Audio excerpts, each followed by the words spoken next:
Fala galera, tudo bem? Vocês já perceberam como os lugares da Bíblia Sagrada representam para nós algo muito importante? Vamos falar sobre os lugares bíblicos. Primeiro, o jardim. O jardim é lugar de comunhão. Ali estavam Adão e Deus, posteriormente Adão e Eva e Deus. E ali Deus os visitava todo final da tarde para ter comunhão com eles. Além de Adão e Eva, nós temos no registro bíblico Salomão e Sulamita.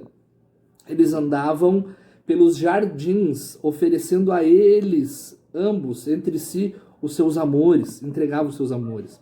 E nós temos no jardim do Senhor Jesus, né, o jardim do Getsêmani, ali a entrega, a paixão de Cristo, o coração de Cristo pela sua noiva, a igreja, se entregando a Deus nos seus momentos finais antes da crucificação.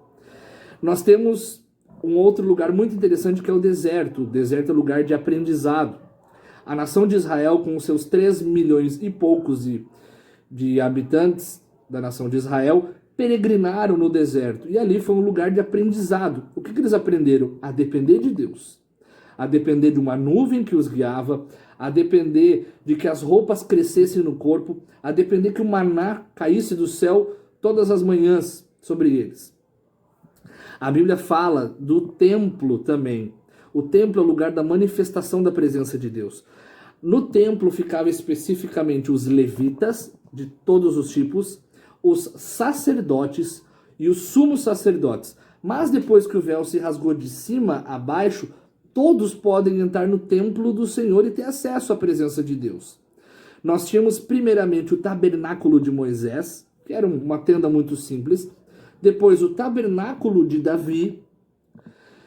Davi desejou construir um templo para o Senhor, mas foi o seu filho Salomão que pôde instituir um templo, e a glória do Senhor veio sobre o templo, e nenhum dos sacerdotes pôde ficar de pé. Isso comprova que o templo é lugar da manifestação da presença de Deus.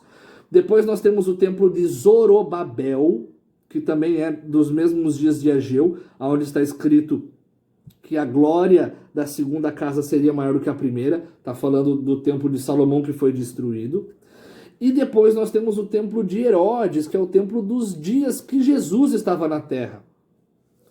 E, por fim, nós ainda veremos com os nossos olhos, nessa geração, a construção do terceiro templo. A Bíblia também nos fala de um lugar que são os campos e o pasto. São lugares de humildade. Ali Davi aprendeu o ofício do pastoreio, cuidando das ovelhinhas do seu pai. Nós vemos também nos campos Ruth praticando a respiga, colhendo os restos da cevada e do trigo que as pessoas deixavam para ela. E nós vemos também Saul passeando pelos campos de Israel procurando as jumentas do seu pai. Campos e pastos são lugares de humildade, onde nós aprendemos com simples ofícios, obedecer a Deus e depender de Deus. A Bíblia também fala dos muros. Muros é um lugar de proteção. Ali esteve Esdras e Neemias trabalhando na reconstrução dos muros caídos. Nós temos também Sulamita. Sulamita, no livro do Cântico dos Cânticos, quando Salomão, o seu amado, escreve para ela, diz que o seu pescoço é como a torre de Davi, uma pessoa firme, uma pessoa de postura e uma pessoa que não se dobra facilmente. A Bíblia também fala no livro de Zacarias que o Senhor é sobre nós, Israel, um muro de fogo ao seu redor. E também fala que na Nova Jerusalém nós seremos adornados de pedras preciosas. Nós viveremos lá, nessa cidade celestial que está recheada de pedras preciosas nos seus muros. A Bíblia também fala dos palácios. Palácio é lugar de meditação.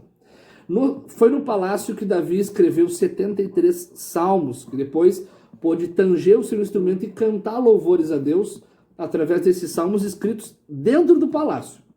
Foi no palácio que Salomão escreveu o livro de Eclesiastes, o livro de Provérbios e o livro de Cântico dos Cânticos. Ali que Salomão aprendeu sobre botânica, zoologia, empreendedorismo e tantas outras ciências. Foi no palácio que Salomão com a sua pena, com o seu nanquim, o pergaminho, ele escrevia e meditava em coisas profundas. Foi no palácio também que Esther refletia em tudo aquilo que o seu povo passava. E uso das palavras de Mardoqueu: porventura, não foi por isso que você chegou a este lugar para livrar o nosso povo? Dentro do palácio. Lá que ela refletia em tudo que acontecia. Então, o palácio é lugar de meditação e reflexão. Exército. Quando a Bíblia fala de exército, é lugar de treinamento. É ali que os guerreiros de Israel aprendiam a manusear as armas, a adestrar suas mãos para a batalha. Israel foi levantado como um povo que não sabia manusear nem sequer uma espada, um arco, uma flecha, um escudo, uma lança.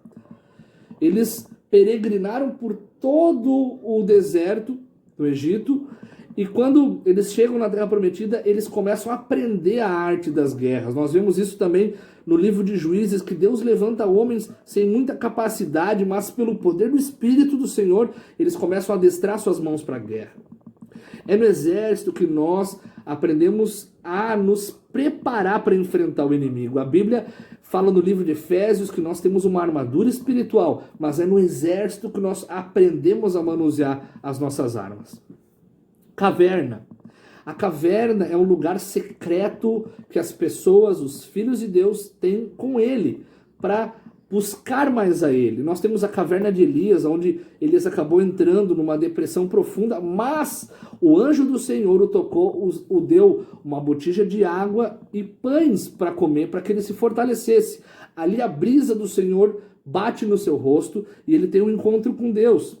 Davi também passou um tempo numa caverna chamada Caverna de Adulão, onde ali homens amargurados e endividados puderam ser treinados por Davi como líder, um líder guerreiro que estava na frente do exército de Israel. E na caverna Davi pôde buscar a Deus no seu secreto e pôde instruir aqueles guerreiros que foram os seus 30 guerreiros. A Bíblia fala de monte, e monte nós temos 7 montes. 7, um número muito especial espiritualmente falando. Nós temos 7 montes e cada monte tem um significado. Nós temos o Monte Carmelo, que foi lá onde Deus fez vir fogo do alto e consumir todo o sacrifício. E também sobre os profetas de Baal e Azerá, nós vimos o fogo de Deus vindo naquele monte. O Monte Nebo, que foi o monte onde Moisés viu a terra prometida. Hoje, fica na região da Jordânia, lá onde Moisés teve a visão daquilo que Israel receberia.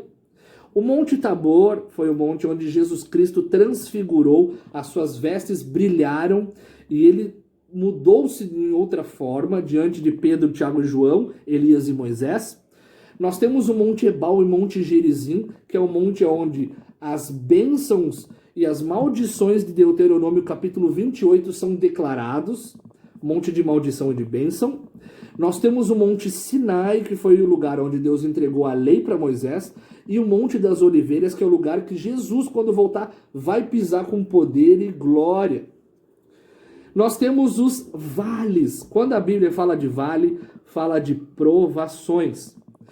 A Bíblia fala no Salmo 23 que nós temos o vale da sombra e da morte. É um lugar que Deus nos permite passar, lugar de dificuldade, lugar de problemas. Nós temos o vale ou val de Jaboque, que foi o lugar onde Jacó teve a prova da sua vida, onde Deus luta com ele, transfigurado em forma de anjo.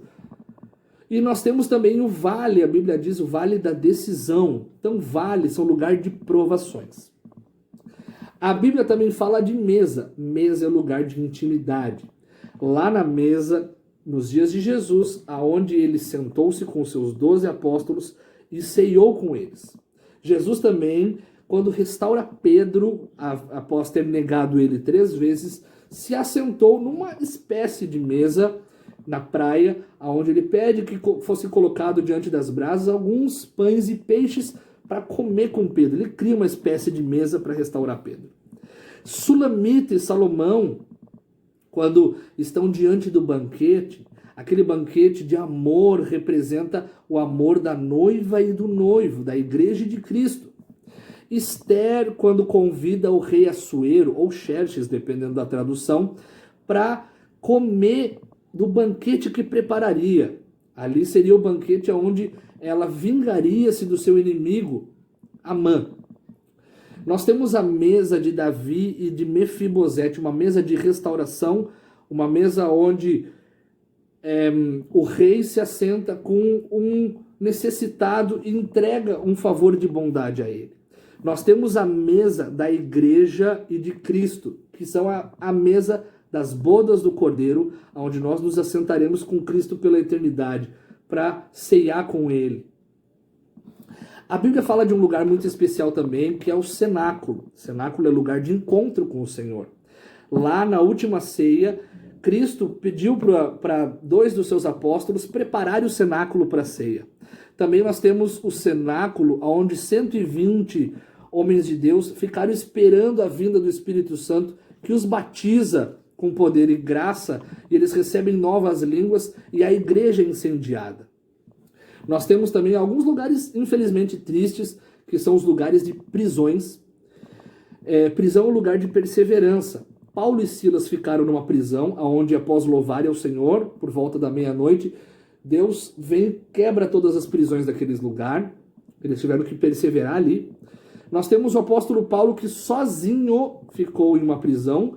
Não se sabe dizer ao certo se era em Roma ou Cesareia, mas Paulo ficou nos seus anos finais em uma prisão domiciliar, onde ele escreve 4 cartas do Novo Testamento.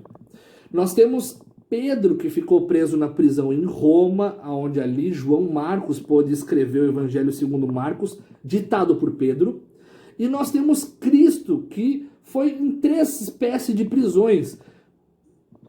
Prisão de Anás e Caifás, que na verdade era uma reunião, mas simboliza uma prisão.